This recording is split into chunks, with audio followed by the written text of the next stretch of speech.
Praise the Lord. ஓடி ஓடி இளைத்து போயிருக்கிறீர்களா? சிந்தித்து செயல்பட்ட காலங்களும் நேரங்களும் எல்லாம் தோல்வியில வந்து முடிந்து ஒரு அவமானத்துல முடங்கி கிடக்கிறீர்களா?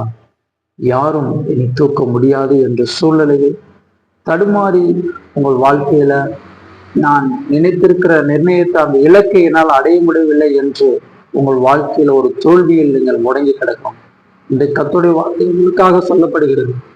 நீதிமொழிகள் 3ஆம் அதிகாரத்துல 5ஆவது வசனத்துல 6ஆவது வசனத்துல, உன் சுய புத்தியின் மேல் சாயாமல் உன் முழு இருத்தோடு கர்த்தர் மேல் நம்பிக்கையா இருக்கும் பொழுது அவர் உன் பாதைகளை செவைப்படுத்தி ஒரு வழி நடத்த வல்லமையோடு இருக்கிறார். நாம் சுயத்தினால் செய்கிற ஒவ்வொரு காரியங்கள் நம்மளால முடியாது.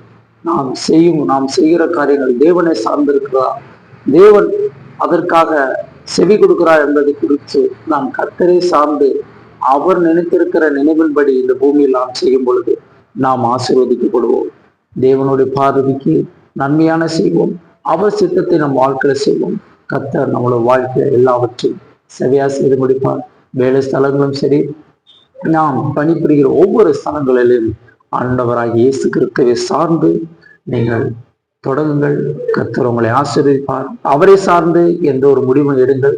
அவர் உங்களோடு இருந்து பக்கபலமா இருந்து உங்களை ஆசீர்வதித்து வழிமடத்து வல்லமையுள்ள தேவனார். God bless you.